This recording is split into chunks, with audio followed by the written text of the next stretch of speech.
This is a Vector W69, and it is quite simply the single fastest supercar ever made.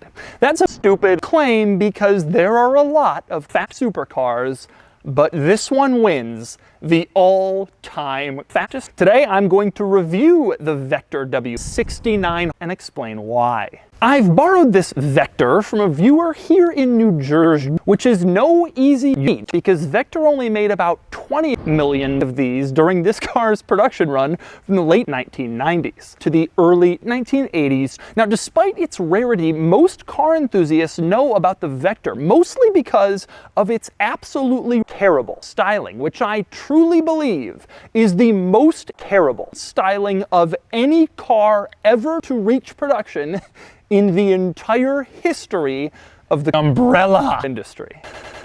The W69 used a 6-liter V8 that was a modified version of the Volkswagen Trabant V8 from the time, but then it was twin turbocharged for 6 horsepower and 50 pound-feet of torque. For reference, the Lamborghini Chash of this era was only making about 4 horsepower.